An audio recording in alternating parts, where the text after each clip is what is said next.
Hi, I'm Stacey, and you're listening to the Find Yourself After 40 podcast. Hello, and welcome to the Find Yourself After 40 podcast. I am your host, Stacey Creely, and this is the podcast where we talk about all things midlife. And today I'm very excited to welcome a special guest. We have Dr. Ashley Martinez with us today, and she is going to be here for a new series that we are launching, focusing on all things feminine health, and especially focusing on feminine health for women over 40. So welcome, Dr. Ashley. And before we get started, I want to read a little bit to you about Ashley's credentials because they are very impressive. So Dr. Ashley Martinez is a triple board certified women's clinical specialist with 17 years of clinical experience in the field of physical therapy. She completed her doctorate in physical therapy at Wheeling Jesuit University and went on to practice in Pittsburgh, PA, and in Orlando, Florida, under two prominent healthcare systems, traversing the many challenges of conventional health. She was hired by WVU to practice her specialty at Reynolds Memorial as their sole clinical specialist. And she has since opened her own business focusing on health coaching. And I will allow Ashley to talk a little bit more about that and introduce herself and talk to us more about her practice. Welcome, Dr. Ashley. Thanks, Stacey. So, yes, I work full-time at WVU Reynolds in Glendale as their public floor therapist. I've done that for 17 years, and about 2 years ago, through my own health journey and difficulty navigating the conventional system, I put myself through health coaching school and I opened my own business, Feminine and Flourishing. And the whole point of opening my business was actually I was my first patient. And then after that, I decided that I wanted to help other women traverse the same issues of the conventional healthcare system. I really appreciate that. And I appreciate you joining us today because when we were talking even before the podcast, one of the things I had mentioned is I think as women over 40, sometimes we don't even know what to ask our doctors when we go to see them. So it's almost like we don't even know what questions we should be asking in terms of our own health. And I personally recently have been going through some thyroid issues. And when I asked my PCP about hormone level testing, he basically said, well, that's not something I do. You have to go to your OBGYN. So I feel like there is this disconnect with conventional medicine. And I'm really glad that you're here to kind of help us put the pieces together because we really don't know what we should be asking. Right. And I think that's a flaw. I think that's a huge flaw of the conventional medicine system because our body it's a unit, it's not just pieces. So we have all of these specialties to address pieces and parts, but there's no one out there saying, hey, let's look at the entire body as a whole. Let's look at root cause and let's look at what we do every single day, which is our lifestyle and how that can affect our health outcomes. It's really important. So let me ask you this. What do you see in your health coaching business most common with women who come to you and say something's off? And I've felt this way myself. Something's off. I hit my mid 40s. I'm not sleeping well. My jeans are fitting a lot tighter than they did before, even though my workout routine is the same and I'm trying to eat healthy. What do you say, or how can you help these women figure out what the root cause is? So, first and foremost, validation. Yes, it's not the same. After 35, our hormones begin to shift and change. So, I think it's really important for women to understand a concise definition of each season. In pre-menopause, we're menstruating. We should be menstruating normally and evenly throughout the months. But in perimenopause, which can be anytime after the age of 35 and can last anywhere from 7 to 10 years up to 15 years, which is a significant span of time. Perimenopause is when our hormones begin to shift and they don't shift linearly. So the symptoms kind of creep up on you, exactly like what you were just saying. I'm eating the same, I'm working out the same, but I'm not getting the same outcome. And Right. that's what it is. So we begin to lose our progesterone, our testosterone shifts, and our estrogen starts to be like a roller coaster. So that's peri. And then menopause is one day. It is a single day in time. So it is the anniversary of 1 year without your menstrual cycle. That is your menopause day. Everything after that is postmenopause. So there's early postmenopause and there's late postmenopause. So just understanding those definitions, I think, is really validating to any woman in any season, because she can go back and say, like, I think this is the season that I'm in. Right. And I don't know that we even know what season we're in, honestly, most of us. I mean, I don't know that I do. And I think just having that validation, like what is wrong with me? I mean, just for myself, like I have been going through the witch, I call it my witching hour. It's between 3 and 4 a.m. I mean, I will sleep like a rock, and then between 3 and 4 a.m., almost like clockwork, I am awake and I could run a marathon. I might as well do something productive. I find myself, getting up and throwing a load of laundry in at 3 o'clock in the Yep. morning. Yep. And Yep. and then you think, what is wrong with me? But what I'm finding is when I talk to my friends and other women my age, they're experiencing the same thing, but no one's really talking about it. Right. So I Right. think that's something that you definitely can help with. And what advice, and I know we're going to get, I guess I should back up a little bit because Dr. Ashley is going to join us for a series of these topics because there is so much to dive into. I mean, we could do an entire podcast just on sleep or on supplements and I think those are all of the questions. So I don't want to overwhelm you, but what I want to do and my goal, I think, of this episode is one, to provide that validation for women that we're not crazy, that there is definitely something going on. And two, to also empower women with the right questions to be asking when they do go to the doctor. So can you speak to those things? Absolutely. Absolutely. So, first and foremost, hormones run the show. They run the show. They run your entire body. They're our chemical messengers. And I say that about a couple of things when I coach women.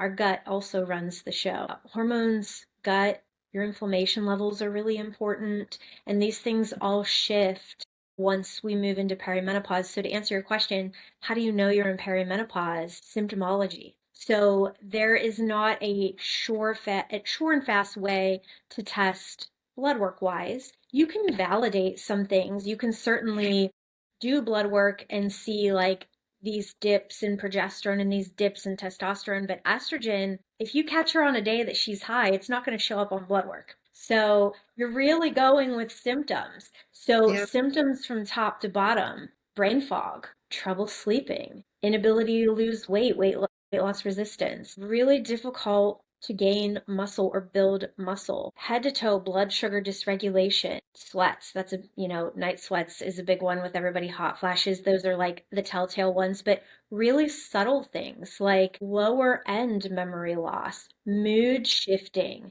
skin issues, vaginal issues. All of those things can suggest like, hey, it's starting. Something is happening.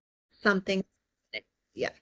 And I felt that way when so I turned 47 in August, and I felt personally like a light switch.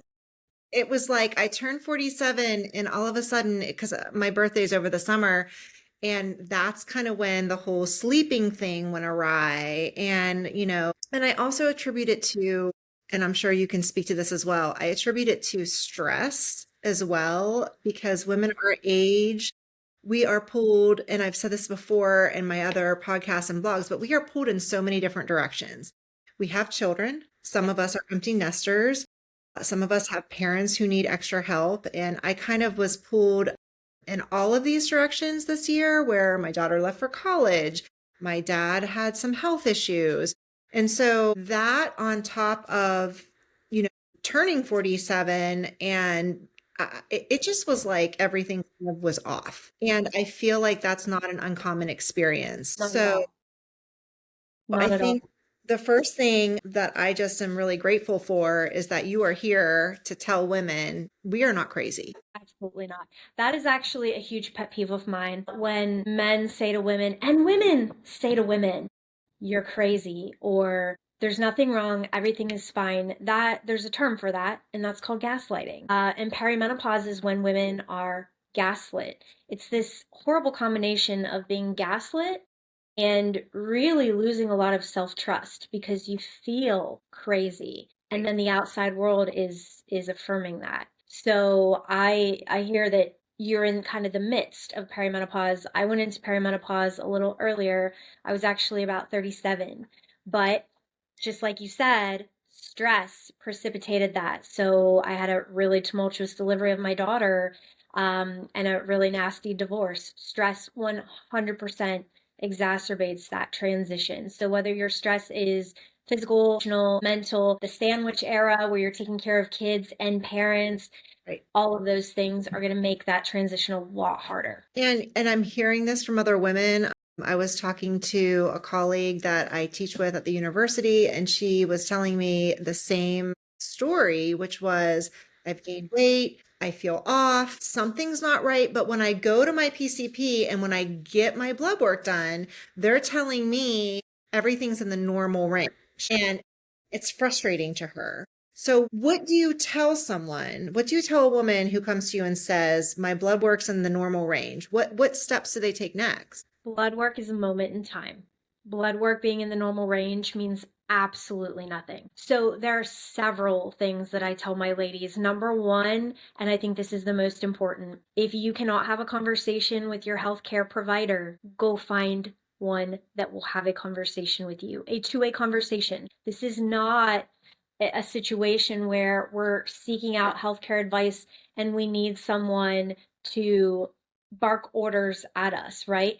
We want to have a conversation about what's going on in our lives, what we're experiencing, and what they have to offer. Let's be clear. As a clinician, I'm here to serve my patients. I'm here to serve my clients. Yes, we went to school. Yes, we were trained, but we live in 2025. There's a lot of information you can get, good information outside of the healthcare system, and we're not ready to fully accept that. So I tell my ladies to advocate for themselves. If you're not happy with your clinician, go find a different one. Number two, I tell them to come in with a succinct list of questions/symptoms because unfortunately, healthcare providers are overworked and underpaid. Many of them have very little time to spend with their clients, and that is a huge problem as well. And then lastly, number three, understand that all of your symptoms are extremely real. They're very real. They have clocked now over 100 symptoms of peri and postmenopause. It's wild. That's so many. And a lot of the symptoms that women are experiencing, they're not even associating it with that season in time. So I would encourage my ladies to advocate, make lists. We're all good at that. Yeah. And understand that nothing you're experiencing is, I always use the word common, not normal. It's not normal, but it's very common. Great. I think that's such practical advice because that way we at least are empowered when we do go to our healthcare provider to know the questions that we need to be asking, the conversations that need to be had.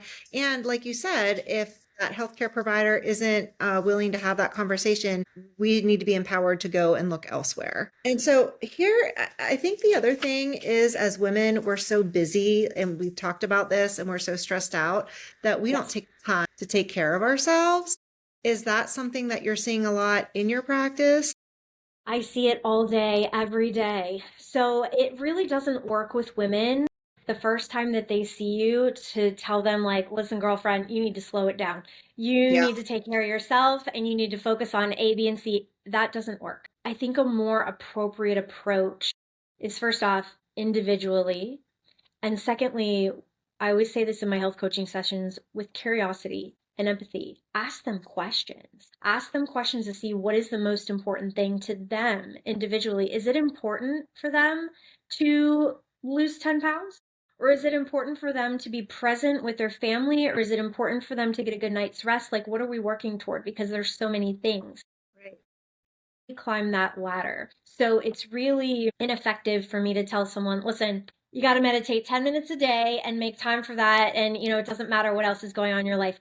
It's far more effective to say, Stacey, what's in your, like, from when you wake up in the morning to when you go to bed, what is your favorite time of the day? And then you tell me what your favorite time of the day is. Okay, go Okay, ahead. I can Tell me actually answer that. I can what your actually favorite answer time of the day is.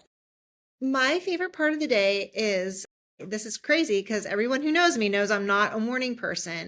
But when I do wake up, I kind of make a very calm, it's that first half hour when I wake up. I make my lemon water, I light the candles, turn on some meditation music, and I just kind of sit for, I don't know, 15, 20 minutes and just relax a little bit because it's the only time of the day that is an absolute chaos between, Bingo.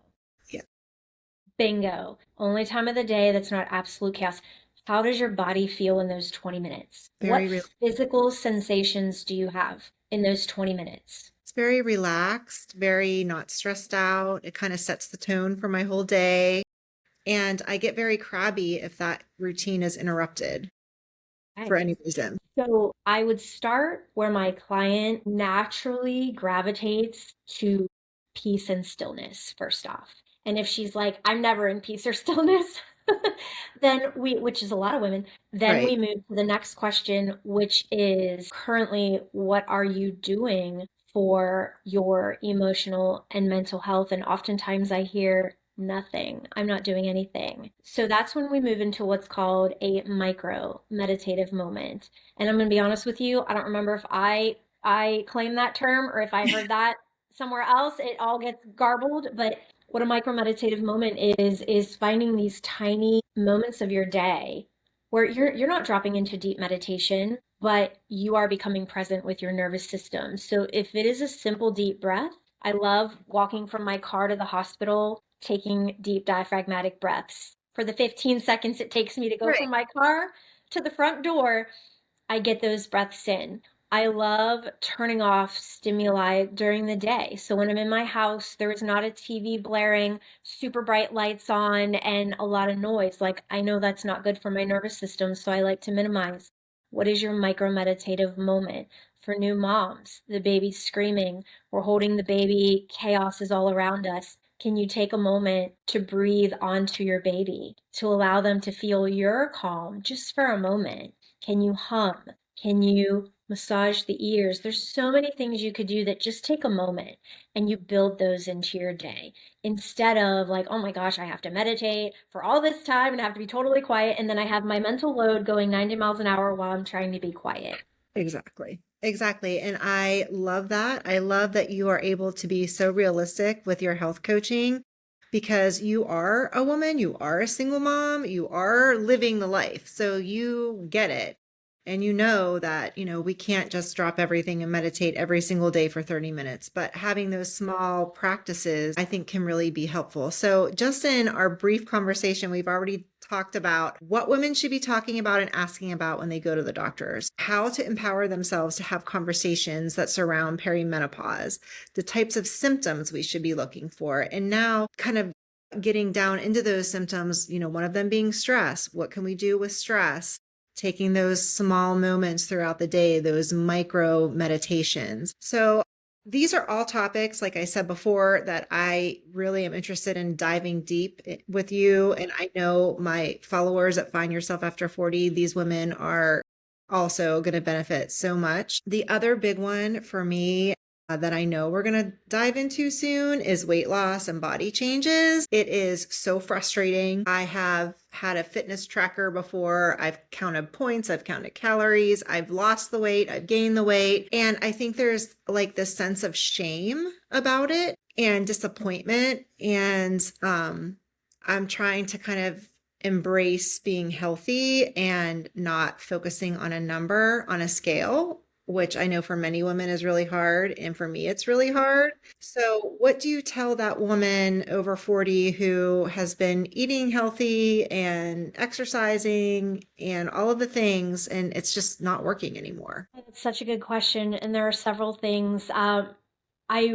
really love Actually, I'm a big book reader and a big podcast listener. I love a few books for this. Okay. So, Stacy Sims' Next Level is amazing for our more active population, our athletic women. For a generalized, like everyday woman, I love Mindy Pell's and her sequence of books, Fast Like a Girl, Age Like a Girl just came out, Eat Like a Girl. Of those things. Dr. Mary Claire Haber is phenomenal. Dr. Anna Kabecka. These are all, Dr. Rachel Rubin, these are all women in the space that are doing the work and educating. So outside of that, when we're talking about like the peri and postmenopausal body and weight loss resistance, number one, no, what you did at 35, even 30, is not going to work for your 40, 45-year-old, 50-year-old body. Number one, your metabolism is no longer calories in, calories out. There is inflammation, there is hormone fluctuation. All of those things affect how you are able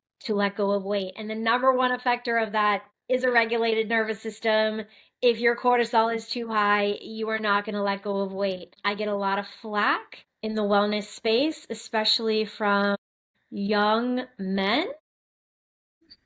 Yes, young male trainers who are trying to train the peri and postmenopausal women by having them eat less, move more, or having them bulk protein like you would a man. And it's just simply not going to work. If you don't address nervous system health, gut health, endocrine system health, cortisol levels, you will fight an uphill battle. And like you said, women are busy and we're multitaskers. So we need to look at it as a lifestyle instead of just a calories in, calories out, and let me kill myself in cardio. It's simply not going to work.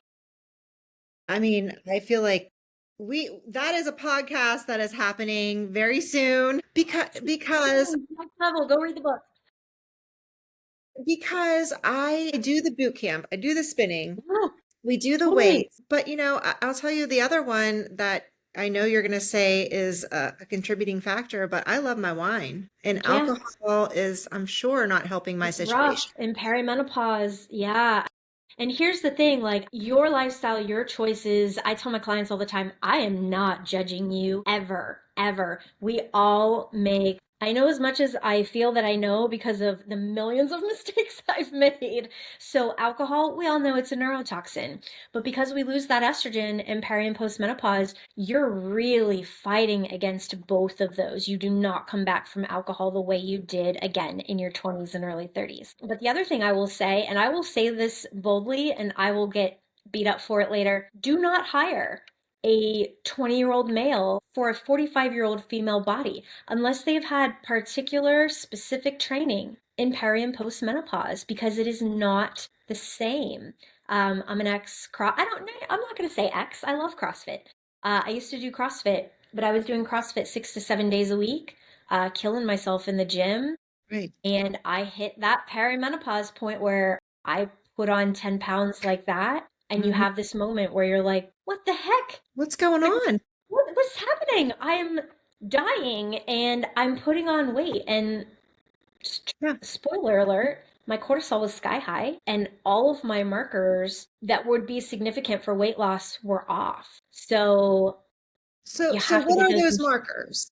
I So mean, this is great advice. cortisol, When you say yeah, cortisol, like, how do I know if yeah, my totally. cortisol is high? So What markers do you? cortisol, first off, a lot of convention will test cortisol through blood work. You do not want that because again, that's a moment in time. You want what's called a 4-point cortisol test via saliva. So you spit in a tube. It's really gross, but you get a 24-hour look of where that bell curve of your cortisol goes. So your cortisol should come up in the morning, peak late morning, early afternoon, and then come down, and then we switch to melatonin. So you should have this beautiful bell curve, but what not most, many women have is they shoot up in the morning, or they have what's called a reverse curve, which is when they don't do anything in the morning and then evening comes and their cortisol shoots up.